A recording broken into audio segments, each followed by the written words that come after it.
In today's video, we're going to talk about the brand new Samsung Galaxy S25 Ultra. This is Samsung's flagship when it comes to a glowing rectangle, to quote a friend of mine, for the rest of 2025. It features the best specs, the best resolutions, the best everything that Samsung has to offer us. From the cameras, to the performance, to the battery, to the design, all of that stuff is basically culminating into an experience that Samsung's been honing and developing for many, many years. So in today's video, after using it for 10 days, I want to share with you guys my review. I want to talk to you guys about the things I knew coming in, the familiar experience coming into it from another Samsung. Also, some of the things that surprised me and some of my concerns that I had after using it for 10 days. This is TK and this is my review of the S25 Ultra. Let's dive in and see all of the things that this device can offer us.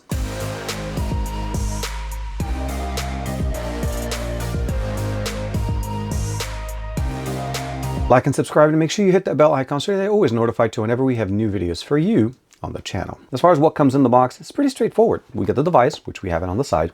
We have a USB-C to C cable that comes in here, as well as a SIM removal tool and maybe some small instruction information. But other than that, that's pretty much it. There is no charger in the box.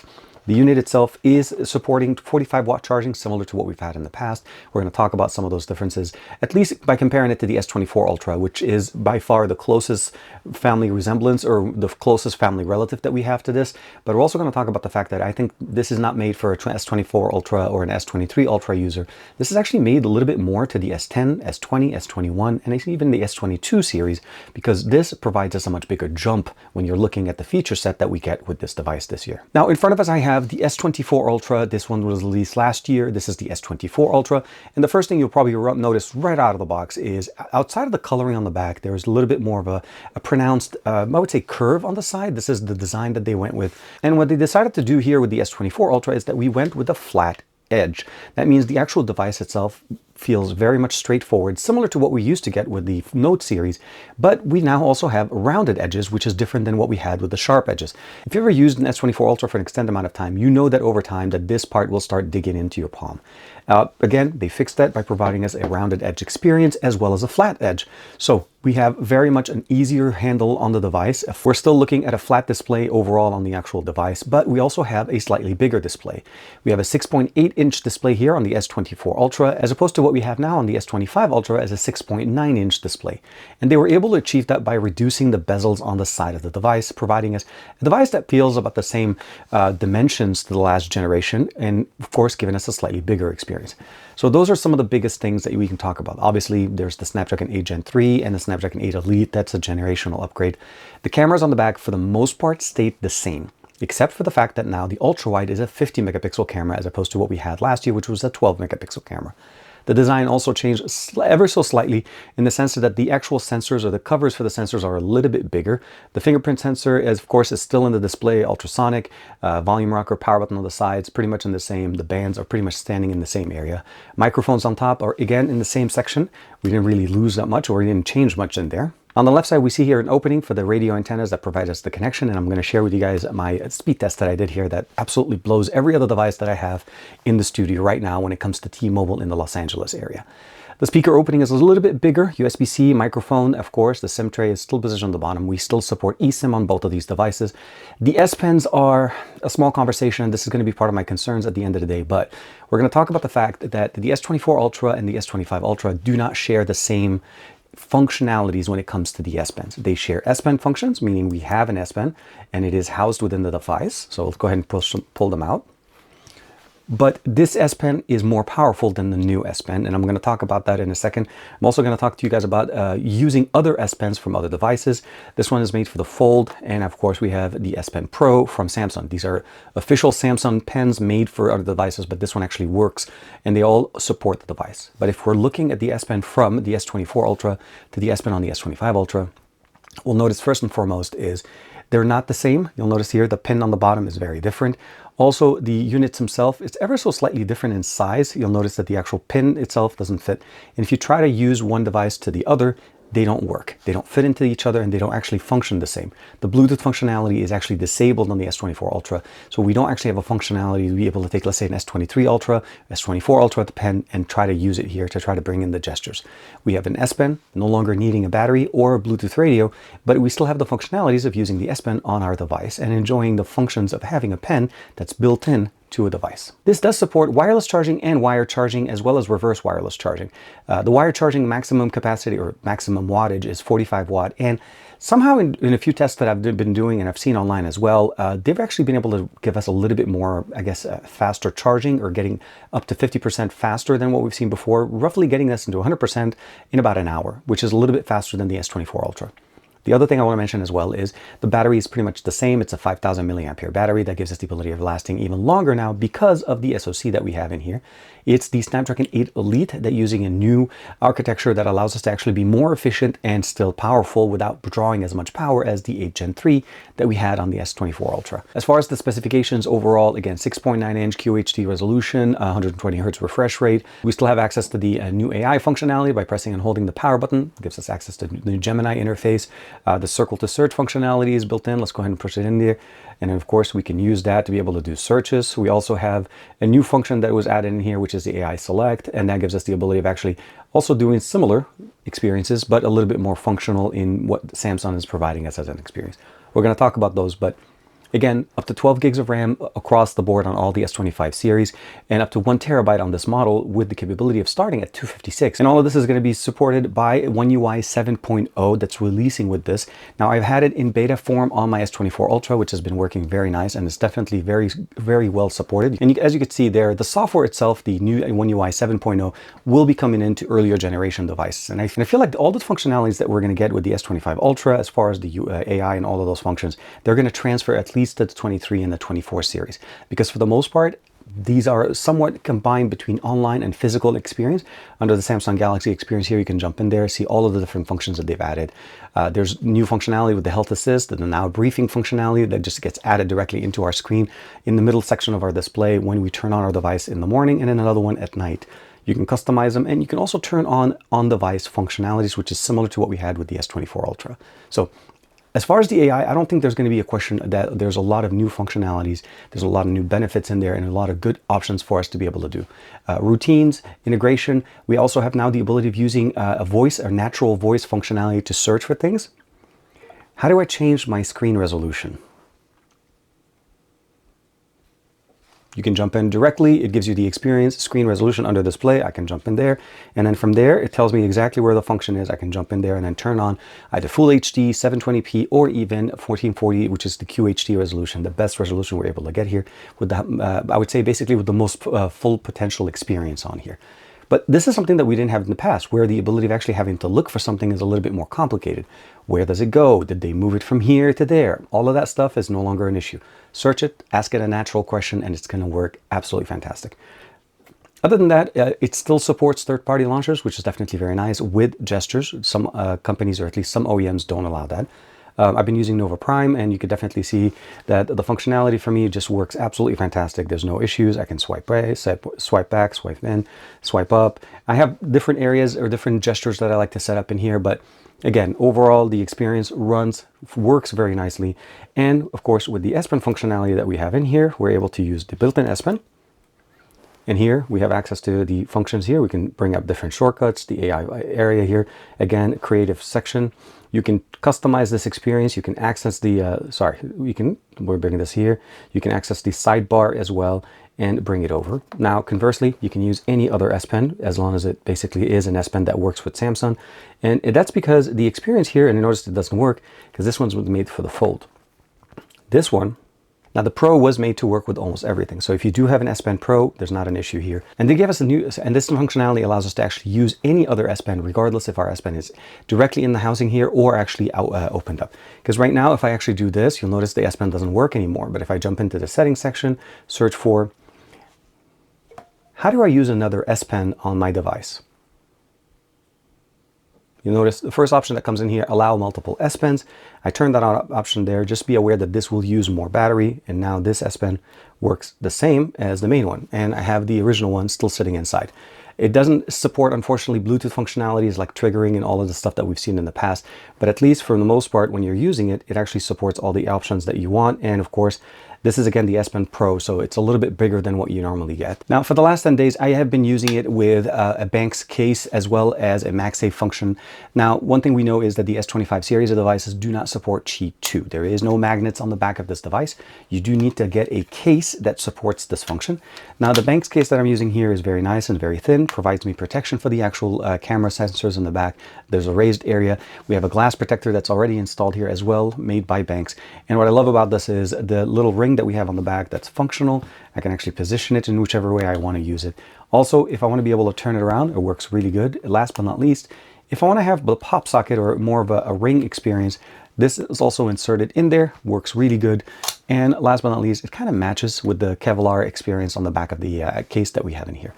A lot of good options, a lot of good accessories. This is supporting, and again, you can just pick it up, get it with any other device or any other MagSafe compatible function that will work really nice. There is no issue with the S Pen using this, being that it's on the outside and as an accessory, it doesn't actually sit under or pretty close to the device. And I feel like almost like the fact that we lost the Bluetooth functionality on the S Pen may have fixed that problem for us, so we no longer have a problem. S Pen functionality with MagSafe accessories now work very well. If you do decide to use this device without a case, you are going to have that little bit of a wobble experience, and that's mostly because all the cameras are sitting on one side and they are obviously raised from the table. When you put them in a case, it does get a little bit better, so just be aware of what you're having there. Now, again, as I mentioned to you guys, the S Pen works beautifully exact same way. We just no longer have a way of initiating any kind of gestures. And the button, as you notice, double clicking it doesn't do anything. This still works if you have that function that you'd like to be able to play with. But overall, that was just a notification that just came in. As you notice, I'm able to customize that. This is part of also something that we call Good Lock. And that is also supported in here as well. So we have functions under the makeup as well as the lineup, and those allow us to actually customize our experience on our device even further than what's originally built in by Samsung. And what I like about them the most essentially is these functionalities where I'm actually able to bring up and maybe bring even a touchpad that gives me a little bit more functionality. I can actually do swapping between the last two applications.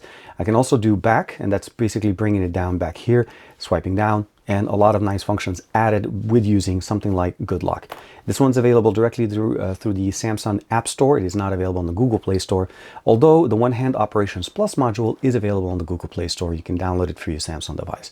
There's a lot of other options, multi-star, there's Sound Assistant, Nice Shot, of course, Notice Star, Edge Touch, of course, and one of the other ones that I really like about it is the Edge Lighting Plus, and that was the way I was able to change my edge lighting where I got a notification. There was that nice little flower effect.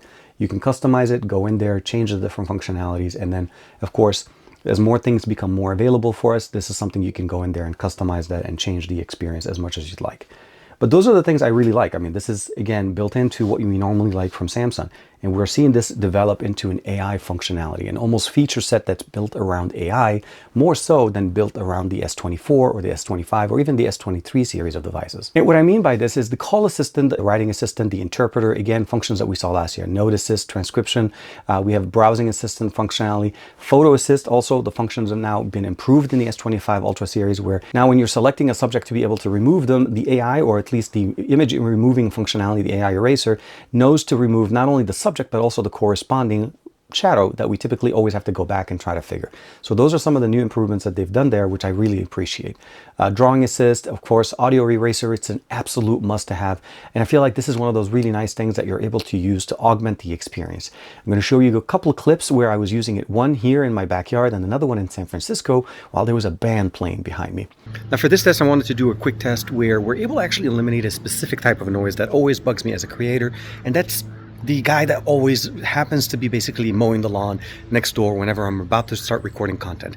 Now, the sound shouldn't be too strong, but you should still be able to hear it right now, and we're actually going to activate the basically audio eraser functionality in here to be able to focus the audio on me. Okay, from this point on, the audio is going to be basically sanitized, and what you're listening to right now is the audio as it should be, me focused within the camera. We're recording at 4K 60, and we're able to basically do all of this on device. Once the video is done, you can just import it directly into your editor, or actually just open it straight in the gallery and select that little AI function, and from there go at it and remove the exact level of sound that you want and keep what's in there. You can even actually boost the main audio sound, which allows us to actually get better experience. So maybe reduce the background and maybe increase the audio for me, and at that point you still get that environmental experience, but not necessarily the overwhelming experience where it just overpowers the subject. So we're doing a quick camera and audio video test here on the front-facing camera. Absolutely fantastic. The band was playing right there, and then of course we got the three-dimensional kind of crazy effect here, where you're getting all these little effects here between the different mirrors. But the hope is that you're actually able to hear me. We're going to be testing out the audio eraser functionality as well. So front-facing test, 4K 60 frames per second on the brand new S25 Ultra. Photo ambient wallpaper, also one of the nice options that we have in there. And now brief, we talked about that a little bit. This one is a function that they added that allows us to get functional information in the morning and functional information at the end of the day. Kind of like a briefing where you're just like, hey, this is what your day's plan is going to be, and hey, this is what you've accomplished today, and maybe what you've missed. Health Assistant functions exactly with what you get directly with Samsung Health. You need to have that function turned on. And again, at the end of the day, if you do want to turn on the functionality to be on device only, it does limit some of the other functionality. So not everything that you see in here that typically will require an internet connection will work. But at least at this point, you know that all your data is protected and, again, processed on device, which is definitely appreciated. So the big thing I'll probably say is the S23 series, the S24 series will definitely get the same functionality, which takes me into the conversation of saying why I feel like this is more of an S20, an S10, an S21, an S22 series type of an area, because those devices, although may get some of these functions, may not get them entirely. Some of it may be limited to the processing power that we have. And what I mean by this is, running a Geekbench a couple of times, I was able to get it around basically 3,000 on the single score and around 9,500, 67 or 9,500 or so on the multi-score, providing us literally the best experience on an Elite in 2025. Now, this is similar to what we've seen with other devices, and by no means necessarily the fastest, but this also shows us the fact that we are able to use a lot of the potential on this device. The one thing I will say is in an experience over time, what you're seeing here essentially is a benchmark. In real life, Samsung manages these devices a little bit more to provide us the best battery life. When you're not using CPU intensive experiences, the device actually clocks down, or basically runs in a more power efficient profile so that it gives us the best battery life. And out of the box, the device is actually set to be at 1080p, not even QHD, to provide you even the longest battery experience. For me, even with the S25 Ultra with running QHD at 100, but I kept it under the adaptive profile for as far as the refresh rate, meaning I allowed the system to manage it on its own. The device actually been lasting for the most part, about a day and a half worth of experience. At the end of the day, I'm basically getting to around 40 to 45%, which is appreciated considering the fact that we're still running at a 5,000 milliampere battery, which is what we've had for a few years now. And hopefully, in the near future, I hope that Samsung will allow us to actually go to the 6,000 milliampere, which is we're starting to see more companies push as part of their devices, like similar to what we've seen with the OnePlus 13 that's available in the same market here. When it comes down to radios and of course optimizations, Qualcomm for me in the US performs the best. With any devices that I've covered in the past, Qualcomm SoCs or Qualcomm radios are always the best. This has clocked in the fastest network connection I've been able to get from T-Mobile in my area. This is a 5G connection, 140 up almost, and 1,218 megabits down. So what we're talking about here is ridiculously fast speeds. So fast, this is faster than my home network. My upload speed at home is 40, and I'm able basically to get about 600 up on my down on my home internet. So this basically, for me, tells me that I really should be depending on this device to upload my videos to YouTube. Comes down to the cameras, we've had a few optimizations done in here. We have new modes with night shot photography, as well as actually optimizations, the new camera sensor, the 50 megapixel camera. We're still also able to see the ability of taking a 200, a 50, or a 12 megapixel pixel binned image straight from the camera interface at a very simple way. If I want to shoot a 200 megapixel camera shot, I can just jump in, take a 200 megapixel camera. Just be aware, obviously, the file size is going to be much larger in there. But again, most devices or most experiences are going to be perfectly fine with the 12 megapixel camera. We have portrait mode that's positioned here. We can jump in between the three cameras that we have: the main sensor, the ultra wide, the main telephoto, and the secondary telephoto lens. We have a 200 megapixel for the main camera, a 10 megapixel for one of the telephotos, and a 50 megapixel for the other. The ultra wide now is also at 50 megapixel, which also gives us the ability of getting better macro shots. So definitely appreciated there. Jumping into video, 4K 60 is going to be supporting on all of the different cameras that we have in here. You can just jump in straight from there, and you can see that we also able to go all the way up to 8K on the main sensor in the back. If you'd like to be able to shoot that, that's going to be limited to 30 frames per second. But under 4K, you can go get 4K 60, Full HD, HD, and then when we switch over to the front, similar experience. We don't have 8K, but we have 4K 60 frames per second, which is something that we actually have to appreciate the fact, the continuation of the experience across all the lenses. You're not compromising on what you're using. And what I love about it as well is the ability of customizing them even more with the different options that we have that was also added as well. A lot of these things, again, are going to be coming over to the S24 and the S23 series as part of One UI 7. When it comes down to the experience overall, when we're talking about it, obviously gaming is not going to be an issue. Ever since, for the longest time, the 8 Gen 1, the 8 Gen 2, 8 Gen 3, even the 8 Elite, they are very powerful processors. We have way more power than what we need when it comes to gaming. The displays are beautiful. It's a larger display. It's fast charging again, 45 watt. You're not going to lose any power on that. Absolute beast of a day, basically. You're not going to have issues at all going in there. The surprises that I have in there was that there was a few features there that I wasn't aware that they added in there. There's some shortcuts in there that allow us to do multitasking very easily. Swiping 3 fingers up allows us to actually jump into a multitasking function very quickly and very simply. The ability of using a secondary S Pen, that was something that's new to me. For the past, when I used to always have to use another S Pen, I always had to remove the original S Pen to be able to put that in there. The AI-powered search in the settings section as well as in the gallery are both very functional. And I say that because going into the settings tab, we always worry about where does a function or where does that little feature move to, or where is it under. Asking it like a normal question. Hey, how do I change my display setting? How do I change to dark mode? How do I change my refresh rate? How do I add another S Pen? You saw there, I asked that a normal question. It not only recognized it, took me straight to the actual configuration and allowed me to see where it sits. The same thing goes into the gallery app where you can search for, let's say, show me pictures of my flowers, or show me a picture from San Francisco. All of that is basically run on device for the search function and allows us to use it nicely. The integration between Bixby and, of course, the functionalities that we have here with Gemini, also very new. The ability of interoperability between tasks, it's going to get better. It's really nice. And it's starting to function pretty much as, or at least Gemini is, the way we expect the assistant to function as it was originally introduced about a year or so ago. Gemini is somewhat relatively new to the scene, and the interface now is so much easier to interact with. And I like the fact that it actually permeates through Samsung's ecosystem as well. So a lot of nice things, a lot of nice surprises. There's also a hidden performance mode in the notification panel that was not part of the normal settings in there. You can turn that on. Typically that's provided directly in the gaming experience, but this one's actually nice to be able to turn it on. But when it comes down to, I'll probably say maybe concerns or maybe things that I would like to improve in the next generation.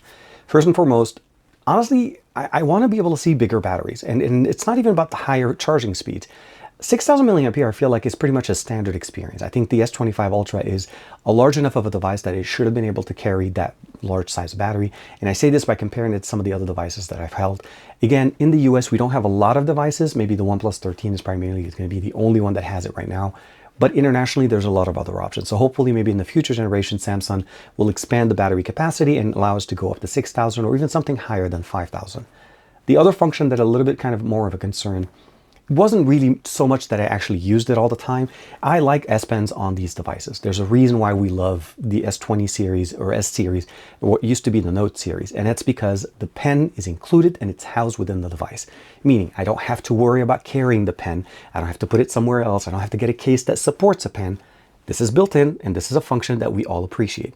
Taking a function away from that, for me, was a little bit of a concern initially. Now, I'll be honest, I typically use the palm gesture to be able to take a picture. I'm also typically use maybe a voice command or even a timer to be able to take a picture. And I love using the main sensors on the back. So for that experience, that really didn't change much for me. But there are some people that are concerned about that. And my hope is that if they're able to bring it back maybe in the future, or even allow it to be as an accessory that people can purchase separately if they want to be able to replace their S Pen with that function and allow the main unit in there not to lose that functionality as far as the system and UI element. So those are the things I probably will say are my biggest concerns. And at the end of the day, if you are upgrading from an S20, S10, S21, and even an S22 series, you're going to be surprised and you're going to be astonished with all the improvement that Samsung's been doing. I don't think there's going to be an issue at all for you to benefit from that. If you're coming from a 23 and a 24, I honestly would say probably not necessarily required upgrade for you guys. I think what you have is very similar to what's going to be here. The experience is going to basically come down with One UI 7.0 for the most part. And I think maybe the S26 series will be more of an, maybe like appealing upgrade, as I'm hearing some rumors, and maybe it is true, maybe it's not, that we may see a much bigger change to the S series with the next generation in 2026. This is TK. Thank you very much for the support. Thank you for Samsung for allowing me to check out the S25 series. And of course, let me know in the comments below, what do you guys think of this device? Is this something that intrigues you? Are you concerned? Are you looking more as the S25 Plus or even the S25, the regular guy? And now the fact that we have 12 gigs of RAM on all across all three devices, all of them got technically a good experience, and it should be mirrored across the board pretty much the same. I'll see you guys in the next video.